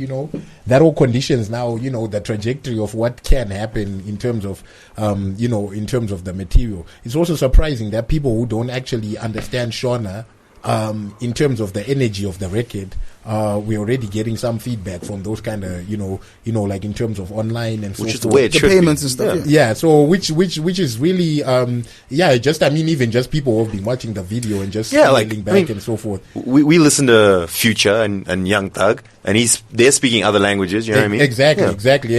And I think even just like, when just even being in other African countries at some points and so forth. Yeah. You understand, like they want to hear, like we're saying, they want to also hear what, it's about energy, and it's about, this is where when there's something genuine there, whether it's, I don't even really think, like sometimes we talk of party records and, I suppose someone can sit out and say, I just want to do a record where I don't talk about anything that's serious. Everything just has to be frivolous. And they can go about doing it in a very interesting way and it becomes a party record. But I think sometimes it's just someone, that's again just experiential. Maybe they're coming from a night out. That's the guy made the beat was coming from that kind of night. And it's just the energy. And so even when people hear it, it's not like it was contrived. I'm saying, I'm just saying, like, so I think like the energy which you put into something, I think that's what kind of also then conditions maybe the kind of response. Like, I mean, with some of our past records, we didn't get immediate financial reward. And the thing is, we never set out to get immediate financial reward on some of those records. But some of the stuff that happened translates into value that you can't even really quantify in terms of money. Some of the opportunities and people that you get to meet and who, start interacting. Yeah, it's all like based off that. And then really ultimately, a lot of the stuff then, if you get some person using your tracks without like having tapped you because they heard it from here or there, that then translates into you getting resources back. So a lot of those things, basically, you understand, it's like this music has its own way, in a way, which is why I say, like, if you saw it, that's the most politically diplomatic way I've ever heard. So what you're trying to say is someone stole your song. Well, I mean, and then the ISRC code came back, and they're like, wait a minute. And they were asked to do the right thing. The song wasn't licensed. And they did the right thing. They did the right thing. We turned into lawyers. And then they did the right thing. Some DMCA take-down notices. Managed to come back home and travel the world and do nice things. Yeah. So this is the thing, like, ultimately, the thing is, that's the thing, man. Like, what I was saying, like, in a lot of ways, then sometimes we neglect that. Like, if you're an emissary, let's say you're a messenger, and you work for a royal whatever, royal family, whatever, and you're the messenger, and you go and you're efficient at going about taking your message. You can never be broke, really. If you're doing you're doing the work, and they know, like, when we got a message, we can send this dude out, and these dudes will make sure the message gets sent properly. You can never be broke, And I think that's a lot of an essence which some of the people involved with music, which is a medium. So it's a messenger. Like, so we sometimes forget that actually if we were delivering the message, our main concern, how can we best get this message that we're supposed to send out there the best way that it can be? We forget that if we put the energy into that, there's no way things start happening. You start getting resources come in. This is the thing. Things start happening. So this is the same, like just to make the video like we were talking about earlier, these resources that came in, that I mean, if we really put a price to it, would be so crazy. Just started happening. So this is the whole thing. Like sometimes I think we're losing that essence. Like, we need to just be concerned with like, putting out the message, getting the message across. Is that a good time to stop now? I think so. I think we still have many points to cover. Right, guys? Yo, maybe a track by track analysis for one. Maybe some your lyric entire breakdown. discography. Okay. In brief. This Phil has no life, bruh. I really don't. But I think in brief, it's a good time to discuss with what we call the quote-unquote elder statesman of Zim Hip Hop. This is also a Zim Hip Hop Awards fallout episode. No, that deserves its own episode, bro. That's actually gonna get its own episode. But congratulations to everybody. I'm a receiver of a hip hop award this year. Believe it or not, we're a co-produced track by Xander. Believe it or not, Nabuskwa with Mau, which is a Christian record. Believe it or not, so it's not really a Christian record. It's just like you're telling a story. Telling a story. But it's a gospel record. So I think that maybe dispels a lot of the myths out there. So the WWF that's been happening. But congratulations to the Munyas for the Munya Awards. That was dope. Munya Awards. On that note, PK put out. Listen, I was at Bashupi's wedding in Gweru. I miss you, my guy. Nah, that song was played 10 to 15 times, and there's not one time that was played that the crowd did not get up and go apeshit. I don't mean. Wakadzi varungu madhara vachembere whatever. It was the biggest record ever for a long time. I don't even think things like Happy and My Drinks matched that energy that Bashupi and them did. So that deserved the song of the year, absolutely. And as far as a newcomer, if he's the titty boy of Zimbabwe, he's 2 Chainz. He got the best newcomer. So congratulations to that. Best album went to he was called Titty Boy before. What's his name? 2 Chainz. Right? I know exactly what you mean. Then he invented it. So then for those that don't know, what he's saying is TK has been in the game a while. It's been a while, but then he got the best newcomer because he reinvented it, came back. POI's album that got this album. No one's heard this record. That's bullshit. But you were giving him accolades. No, I said congratulations for winning that bullshit award. But no, I've won that before, so it's not new to me. I wanted to look with counting Few Kings 2 years in a row. It's nothing. But I'm just saying, no one's heard that shit. Mm-hmm. No one's heard that shit. So that's a joke. The best. What's the kid did this time? Sadako nonsense. He's the one who got Tricky J, whatever. Tricky J. Yeah. As in, I think People's Choice. People's Choice. I think I know why he got it, because he's actually on bootleg CDs. Like you can find him at the Spa 5 Avenue. So if he sends out his database, I'm sure he can get a lot of people because he said some subversive shit in that video, in that song. And there's many video clones of it on YouTube. So he. With hundreds of thousands of views, right? So I understand why he won that. But because it's crazy how he beats Mudiwa, Stan, and all these guys. Yeah, like I know a lot of people like Tricky who? No, but look, I'm telling you now, like the kids in the ghetto, they fucking with Tricky J. He's the guy who did that Munotidako version of in hip hop.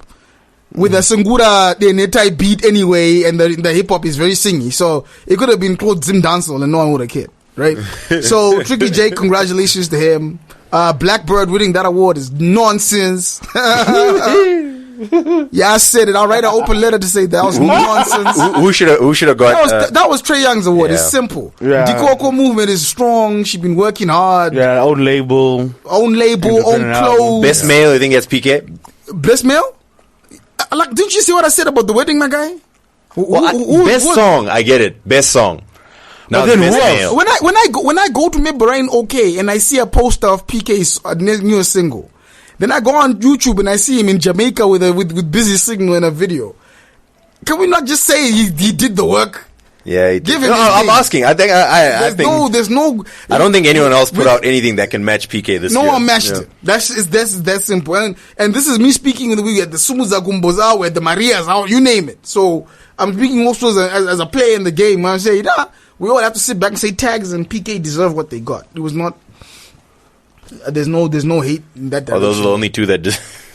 No, I think Trey Young was robbed. I think definitely Masova Panze too by Noble Styles. By Noble Styles definitely deserved to get the best album because that's got the. I mean, Nyandri Kudakwashe, Mabon Free. I mean, come on, those are soundtracks for the ghetto. Like kids are playing that right Not now. even that, like the wordplay, like for what, like the growth. The growth from Masova Panze 1 to 2. I mean, you don't reward that kind of kid. I mean, that's crazy. Not even that, the movement, the Masova Panze movement. It's like, huge, bro. Like it's pretty. And it doesn't just reach Arareka. These kids are going Karoi, Chichichi, they're running with Flexo and MK47 and Trey Young and them, like, and you don't reward that energy. I mean, I think that's a tragedy, personally. So, I would like to see maybe like a Hip Hop Academy Awards, man. Like, where bloggers and rappers and musicians and producers all get an Academy vote, and you can't vote in a conflicting genre. Like, for example, I wouldn't be able to vote for a Perfect 10. Or whatever, you know what I'm saying? But if we get everyone, then democracy might actually make sense. Because I think we all agree in general about what I've just said. No one disagrees with me particularly. I don't think even Blackbird disagrees with me. Even though it was a Blackbird moment. It was a Blackbird moment, guys. Hakim, your corner. PK, your corner. Actually, a conflict, like releasing of it. I didn't want to release that nonsense, actually, man. I was just like... That was a joke. There's a joke. I don't know what I think Beefy was afraid of the open letter. I'm surprised Hakim didn't get one. I'm surprised Hakim hasn't received an open letter yet. Maybe she's still writing it. Like, no, because she knows. Listen, my guy. Listen. The Olympics without the United States is already a fraud, right? And the United States didn't come to these games. Let's get that out the way straight away, right? The United States wasn't there. So Russia and China are the ones running around getting the awards, right? And then Eritrea gets the weightlifting award when you didn't enter? That's a nonsense. I hope you all understand Pachukuru Banataur. Thank you very much, guys. Thanks, guys, for coming through. It's Two Broke Twimbos. Probably the longest episode we've had. Wow. By far. Yeah, it was a good conversation, It was good, though. We delved deep into the Changamira metas. season. Changamira.co ZW. Later, people. And then don't forget, subscribe, like, follow. Yeah, don't forget those iTunes likes, the rates, the ratings, the comments, the reviews. We need those. And if you got free tickets to anything, hook us up. We still got a couple albums to give away. It's good, yeah. So stay tuned, cut to the social media. Otherwise, we out. It's Two Broke Twimbos. Yes. Give thanks. Blessings. We broke.